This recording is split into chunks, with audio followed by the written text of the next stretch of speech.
प्यारे की, सतगुरु महाराज की, गुरु जी श्री 108 मंगलदास जी महाराज की, मंगल धाम की, सर्व सुंदर साथ की। अर्ज तुम्हारा मेरा दिल है, तुम आई करो आराम। अर्ज तुम्हारा मेरा दिल है, तुम आई करो आराम। सेज बिछाई रुच रोच के, सेज बिछाई रुच रोच के, यही तुम्हारा विश्राम। अर्ज तुम्हारा मेरा दिल है, तुम आई करो आराम।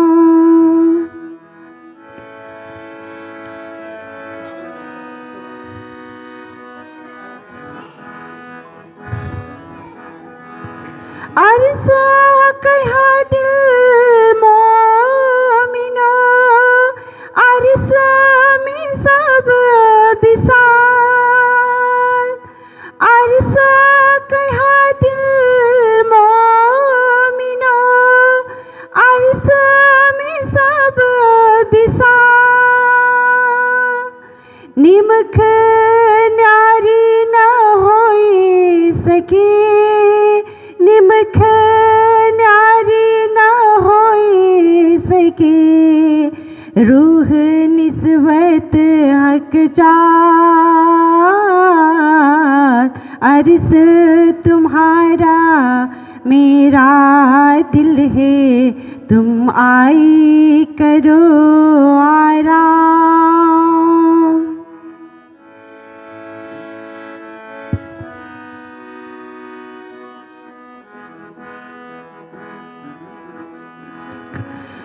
इसका सुराही ले हाथ में, पिलाओ ठो जाम। इसका सुराही ले हाथ में, पिलाओ ठो जाम। अपनी अंगना जो सकी, अपनी अंगना जो सकी, ताई दिजे वारताम। अर्ज तुम्हारा मेरा दिल है, तुम आई करो आराम। सेज बिछाई रुच रोच के, सेज बिछाई रुच रोच के, यही तुम्हारा विश्राम। अर्ज तुम्हारा मेरा दिल है, तुम आई करो आराम। तुम आई करो आराम। बोलो श्री प्राणनाथ प्यारे की। ना कछु एक है, ओ सतचिद आनंद। असत सत को ना मिले, यूं क्यों कर होए सनमंद, ये क्यों कर होए सनमंद। बोलो कृष्ण कन्हैया लाल की, श्री निजानंद स्वामी की, श्री प्राणनाथ प्यारे की, महारानी बाईजुराज की, महाराजा छत्रसाल की, गुरुजी मंगलदास महाराज की, श्री कृष्ण प्रणामी धर्म की, तीनों पुरी धाम की, सर्व सुंदर साथ की। ए जो व्यापक आत्मा प्रणाम। उपस्थित धर्मप्राण शिरोमणि सुंदर साथ जी, माताएं, बहनें, भाइयों, ब्रह्मवेला, ब्रह्म ज्ञान, ब्रह्म चर्चा, ब्रह्मानुभव,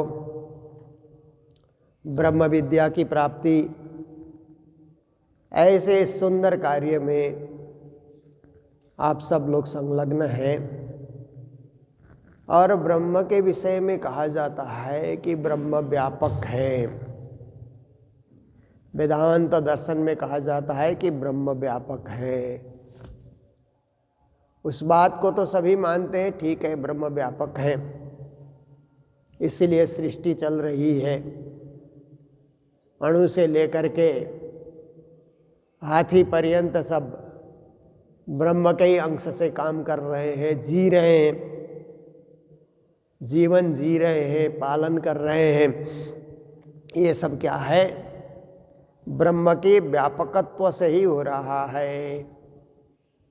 पर जहाँ ब्रह्म की भक्ति करनी है तो व्यापक ब्रह्म की भक्ति नहीं हो सकती है।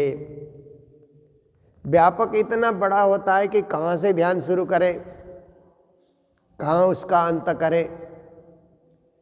जैसे आप देखिए कि कृष्ण ने गीता के 10 अध्याय में अर्जुन को विभूति योग की बात बताई कि सृष्टि में जितने देवी देवता यावत पदार्थ हैं सब मेरे द्वारा ही प्रेरित है। मैं सबका अध्यक्ष हूँ। मय्या अध्यक्षेन प्रकृति सूयते सचराचरम। चराचर सृष्टि मेरी अध्यक्षता में, मेरी देखरेख में सृष्टि चल रही है। तो सब देवी देवता भी मेरी विभूतियाँ हैं। ये 10 अध्याय में बताया गीता में।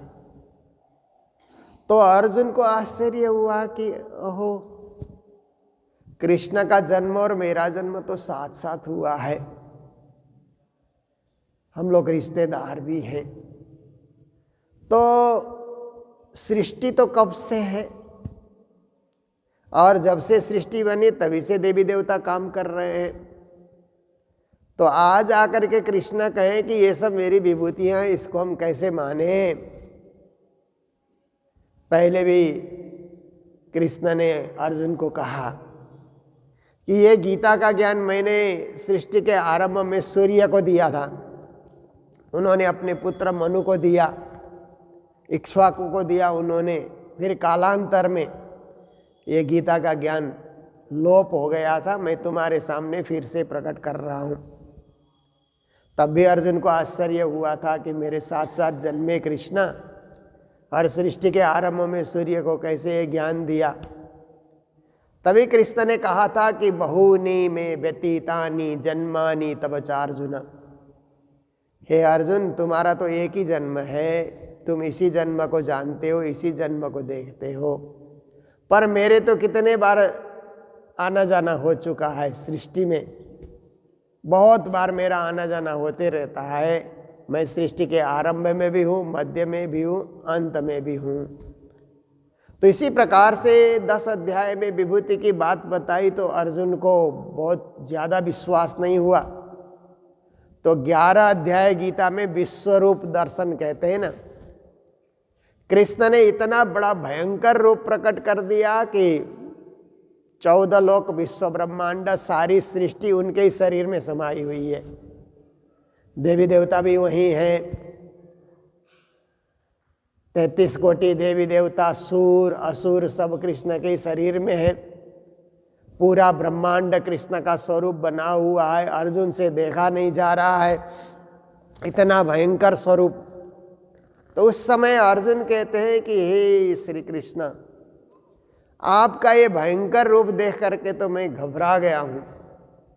इसका विराट स्वरूप का मैं ध्यान कैसे करूँ, कहाँ से शुरू करूँ, कहाँ अंत करूँ? एक तो मेरे से दिखलाई भी नहीं दे रहा है।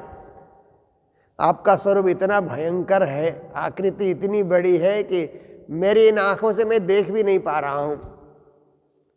तो कृष्ण ने कहा, दिव्यम ददामि ते चक्षु पश्य मे योगमैश्वरम। हे अर्जुन, तुम्हें मैं दिव्य दृष्टि देता हूँ, मेरे ऐश्वर्य युक्त स्वरूप को तुम देखो। तो कृष्ण ने दिव्य दृष्टि प्रदान की। अर्जुन ने देखा कृष्ण का विराट स्वरूप।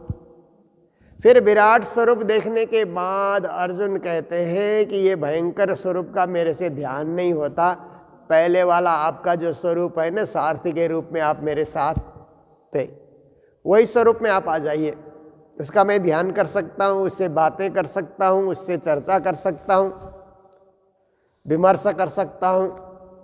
इस भयंकर रूप से मैं कहाँ से बात शुरू करूँ और कहाँ अंत करूँ, मेरी बात उनके कानों तक पहुँचेगी नहीं पहुँचेगी।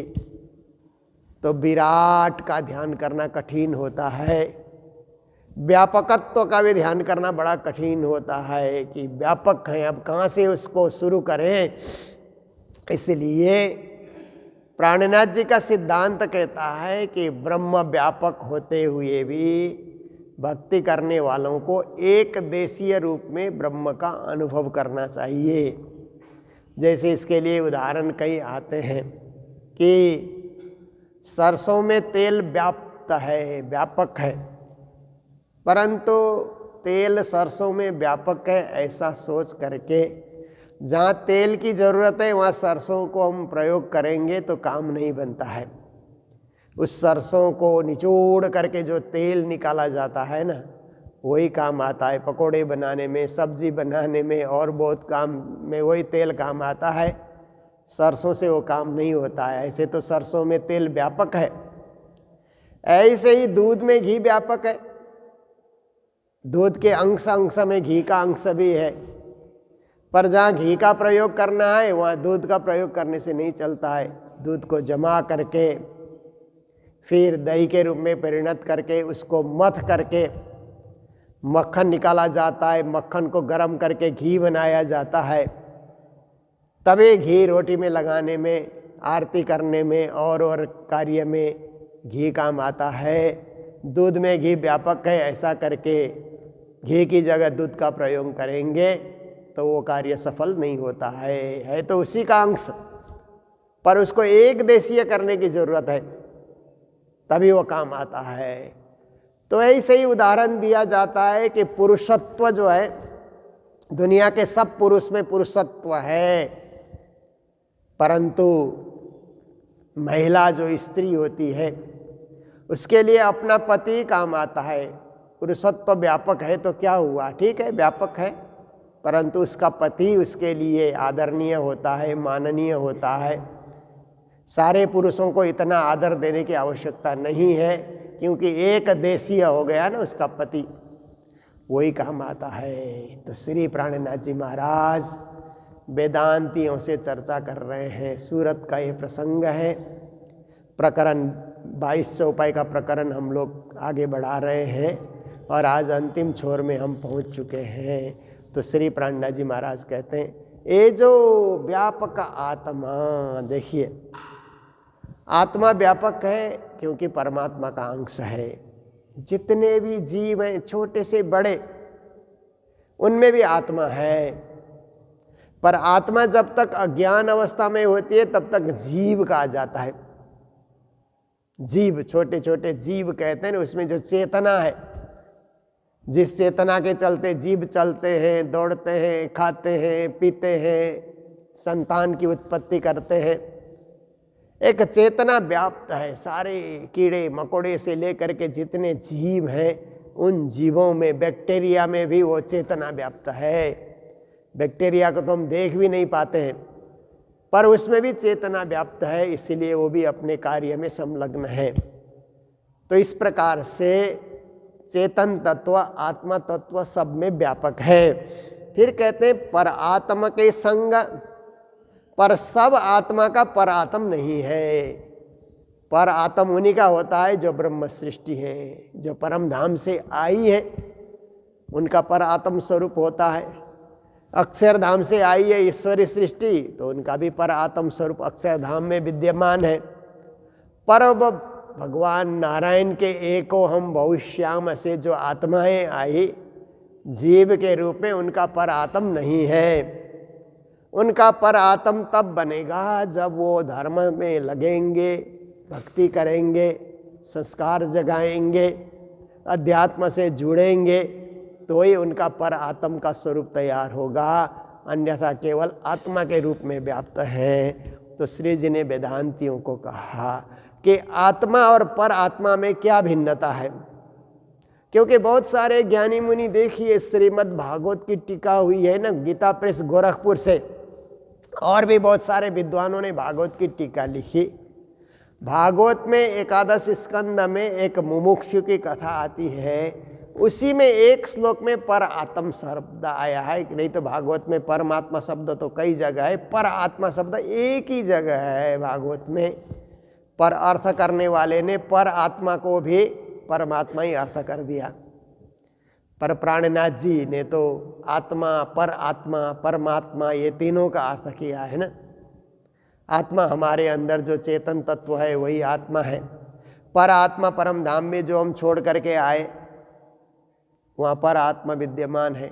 परमात्मा पूर्ण ब्रह्म सच्चिदानंद श्रीराज जी हैं। ये त्रिधा भेद प्राणनाथ जी ने बहुत सुंदर रीत से समझाया है, परंतु अन्य विद्वान ये द्विधा भेद को ही मानते हैं, आत्मा और परमात्मा।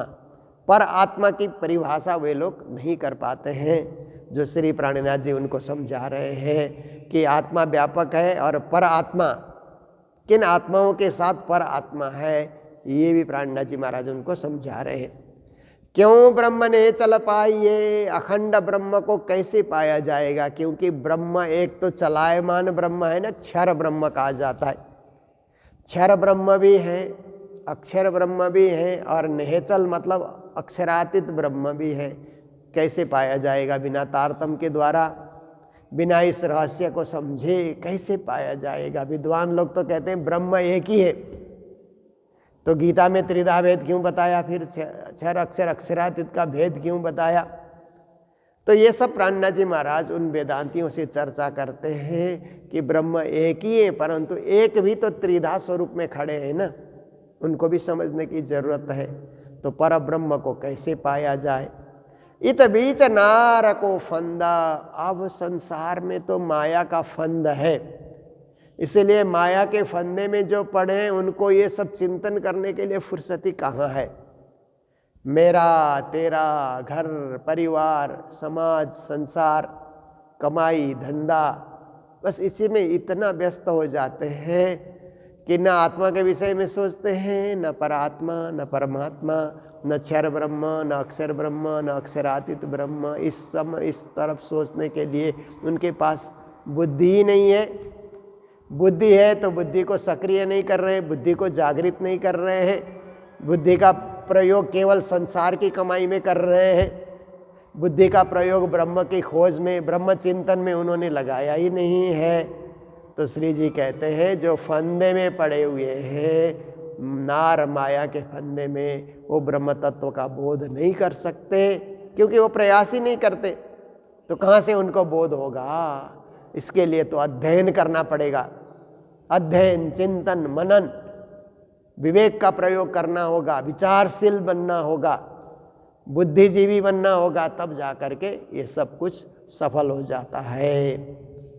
निबेरा खीर नीर का, फिर आगे कहते हैं दूध और पानी का निर्णय कर देना, क्योंकि दूध में पानी तो होता ही है। कोई भी ग्वाला दूध निकालता है ना, थोड़ा पानी तो रखता ही रखता है, ये पहले से ही ये परंपरा है। और पानी रखना भी चाहिए, क्योंकि दूध में इतना वो लैक्टो कहते हैं ना, वो इतना ज़्यादा होता है कि उसको थोड़ा पतला करना, खून को पतला रखने के लिए दूध भी पतला ही पीना चाहिए। तो गांव के लोग जिनको हेल्थ के विषय में कुछ पता नहीं होता है ना, तो गांव के लोग सोचते हैं, अनपढ़ लोग गांव के लोग क्या सोचते हैं, प्योर दूध पीना चाहिए। जैसे गाय के थन से निकलता है, एक बूंद पानी डाले बिना उसी को पी जाना चाहिए। पर समझदार लोग कहते हैं कि उसको पतला बना करके पीना चाहिए, इतना मोटा नहीं पीना चाहिए कि हमारे नसें जाम हो जाए। उससे जो कोलेस्ट्रॉल बनता है, ट्राइग्लिसराइड कोलेस्ट्रॉल बोलते हैं ना आजकल के विज्ञान में, ब्लड टेस्ट कराने से ये सब चीज़ें दिखलाई देती है, वो सब का आना दूध और घी से होता है।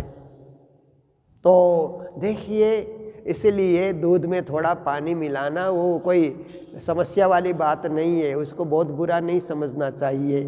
क्योंकि विदेशों की भूमि में आप जब भी जाएंगे तो वहाँ कितना % वाला दूध आप पीते हैं, ऐसे पूछा जाता है कि आप होल मिल्क पीते हैं।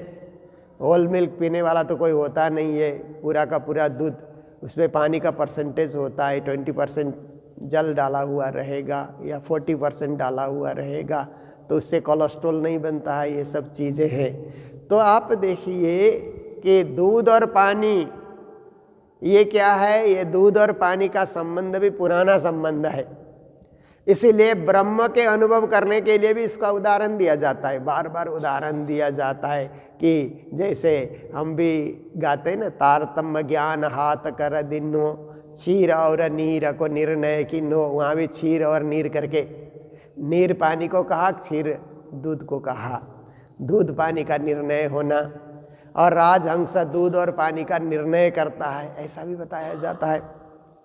अब राजहंस के दर्शन तो कहीं हुए नहीं, हंस तो हम लोगों ने बहुत देखा है, विदेशों से उड़ उड़ करके आते हैं, साइबेरिया से कहाँ से उड़ करके हमारे देश में आते हैं चरने के लिए, हंस, उन सब को देखा, पर राजहंस यही है करके आज तक किसी ने बताया नहीं है। कहते हैं मानसरोवर में रहता है, इतनी ठंड पानी में राजहंस वहाँ रहता है, ये सारी बातें हैं। और राजहंस को पानी में दूध डाल देने से दूध पीता है, पानी को छोड़ देता है, ऐसा भी कहा जाता है। तो आज का विज्ञान कहता है कि ऐसे कैसे होता है, दूध और पानी मिला दिया तो वो दूध पी जाए, पानी को छोड़ दे। तो आजकल के वैज्ञानिक लोग कहते हैं कि राजहंस का जो लार निकलता है मुख से, उसमें एसिडिटी, जिससे एसिडिटी बढ़ती है ना, एसिड तत्व से, वो एसिड तत्व उनमें होता है। तो जैसे ही पानी में दूध डाल दो ना, तो वो एसिड होने से दूध फट जाता है, फटने के बाद वो उसको पी जाता है, पानी वही छूट जाता है। ऐसे वैज्ञानिक अनुसंधान करने वाले लोग इस प्रकार से भी बातें बताते हैं। पर हम लोग तो धार्मिक हैं, धर्म परंपरा से जो बातें बताई गई है उसकी अपनी मान्यता है, विज्ञान की अपनी मान्यता है। विज्ञान के युग में जीते, इसीलिए विज्ञान की परिभाषा को हम नहीं मानते, ऐसा भी हम नहीं कहते, हम विज्ञान को भी मान करके चलते हैं। पर धार्मिक पद्धति है, उसको भी हम आस्थापूर्वक, श्रद्धापूर्वक हम लोग देखते हैं, उसकी मान्यता का भी हम अनुसंधान करते हैं, विचारशील हम बनते हैं। तो दूध और पानी का निवेरा करना मतलब अलग अलग कर देना, ये कब संभव होता है? ये जब ज्ञान की प्राप्ति होती है। दूध और पानी तो एक उदाहरण के लिए दिया गया, माया और ब्रह्मा। पानी की जगह माया है, दूध की जगह ब्रह्म है। तो देखिए, हम घर का काम करते हैं, पालन पोषण करते हैं अपने बाल बच्चों का, तो हम सोचें कि यही हमारा धर्म है। कभी कभी कुछ लोग कहते हैं कि मेरी पूजा यही है, मैं घर को अच्छा चला रहा हूँ, पत्नी को मैंने सुखी रखा है, पत्नी सोचती है पति को मैंने सुखी रखा है, बाल बच्चे हमारे सुखी हैं, यही हमारे देवी देवता हैं, यही हमारे इष्ट हैं, यही सब कुछ है। तो उसकी सोच पानी तक ही है, माया तक ही उसकी सोच है ना, क्योंकि उससे आगे उसकी सोच गई नहीं, विवेक का ज़्यादा उसने प्रयोग नहीं किया। पर संसार में रहते हुए भी कुछ समय निकाल करके हम ब्रह्मचिंतन करते हैं, सेवा पूजा करते हैं, भक्ति करते हैं, सत्शास्त्रों का अध्ययन करते हैं, वाणी पढ़ते हैं हम लोग। तो क्या है, दूध को भी पहचानने का, पानी में रहते हुए दूध को अलग करके पहचानने का मौका मिलता है। इसीलिए शाम सवेरे भक्ति करना, पूजा करना, ये क्या है कि दूध को अलग करने वाली बात है, अपने विचार को ब्रह्म परक बनाने वाली ये बात है। तो श्री जी कहते हैं ऐसा कौन करता है? महामति करे कौन, और जिसकी मति महामति होती है ना, वही ये करता है, अल्पमति वाला नहीं करता है, तुच्छमति वाला नहीं कर सकता है। जिसमें महामति है, महान बुद्धि, महान ज्ञान, महान विवेक, महान सोच, उसकी तो महामति कहा जाता है ना। महाशब्द आता है ना तो बड़ा सोचना चाहिए। जैसे पुरुष कहते हैं ना, महापुरुष, महापुरुष कहते ही बड़ा हो गया ना, राजा है, महाराजा कहते हैं ना, महा शब्द कहीं भी जुड़ जाता है। उपाध्याय होता है, महामहोपाध्याय कहते हैं ना, बहुत बड़े विद्वान को महाशब्द जुड़ जाने से वो अति बड़ा होता है।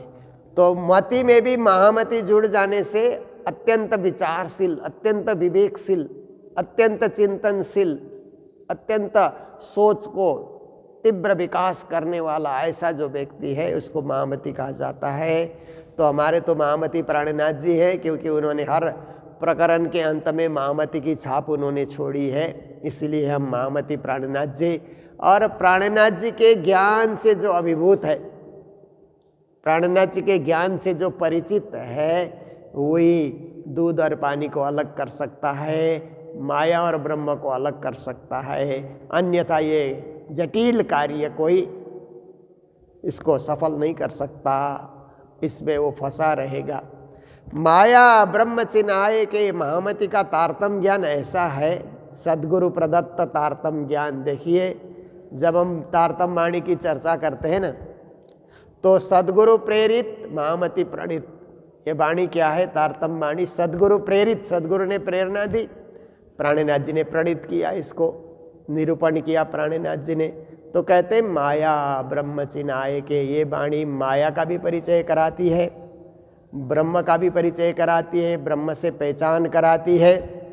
सतगुरु बतावे ठौर, ऐसे परमधाम रूपी ठौर ठिकाना ये वाणी बताती है, जो साक्षात सदगुरु श्री श्री देवचंद जी महाराज ने ये प्रकट किया हमारे सामने। और हम सब उनके अनुयायी, सदगुरु के अनुयायी उसका अनुपालन कर रहे हैं, अनुसरण कर रहे हैं, और हम सदा सदा संलग्न हो रहे हैं। तो ऐसे सच्चे सदगुरु सबको नहीं मिले, माया ब्रह्म चिन्हाने वाले सदगुरु न मिलने के कारण आज भी लोग भुलवनी में हैं, आज भी लोग भ्रम में हैं, भ्रम में रह करके ब्रह्म का अनुभव कर रहे हैं। हमारा भ्रम रूपी पर्दा हट गया, तारतम ने हटा दिया, इसलिए हम स्पष्ट रूप से ब्रह्म का अनुभव हम लोग कर रहे हैं, चिंतन कर रहे हैं, और ब्रह्म के उस अनुभव सागर में हम लोग डूबते जा रहे हैं। ये 2200 उपाय में आकर के वेदांतियों के साथ श्री जी महाराज ने जो वार्ता की, जो चर्चा की, विचार विमर्श किया, वो प्रकरण यहाँ पूरा होता है, परंतु बात पूरी नहीं होती है। मैं पूछूं पांडे तुमको, यहाँ से फिर कल चर्चा शुरू होगी, तो पंडितों से विद्वानों से और चर्चा श्री जी महाराज करते हैं। वो तो आजीवन चर्चा करते रहे, पर एक साथ इतनी सारी चर्चा को हमारा दिमाग ग्रहण नहीं कर सकता है, ग्रहण करने की ताकत हम में नहीं है। तो एक चौपाई, दो चौपाई उसका आशय लेते हुए व्याख्या के साथ उसे समझने के लिए हम लोग प्रयास करते हैं। तो इन्हीं शब्दों के साथ आज का भी हमारा चर्चा का समय पूरा होने आ रहा है। तो आज के दिन मंगलधाम में शिविर भी चल रहा है बच्चों के लिए, आध्यात्मिक शिविर, जागनी अध्यात्म शिविर भी चल रहा है। श्री कृष्ण प्रणामी विश्व परिषद और स्थानीय संस्था श्री कृष्ण प्रणामी धर्म सभा के तत्वावधान में ये 6 दिवसीय शिविर का आयोजन चल रहा है।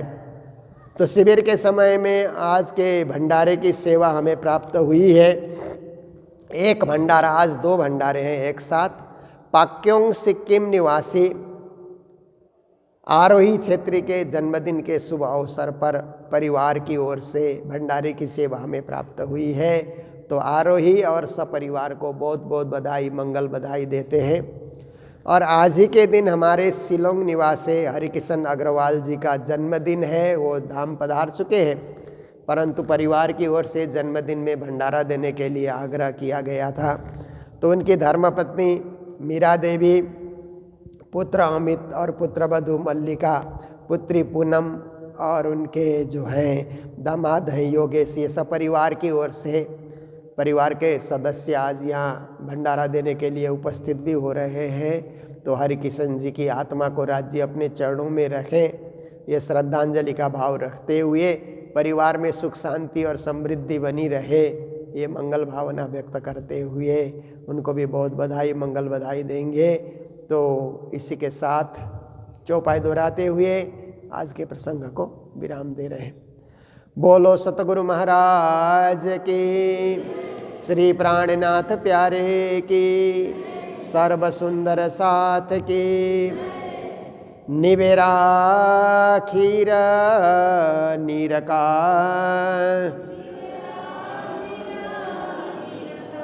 महामत करे कौन और, माया ब्रह्म चिन्हाय के, सतगुरु बतावे ठौर, सतगुरु बतावे ठौर। बोलो श्री प्राणनाथ प्यारे की, श्री धाम के धनी की, प्रणाम।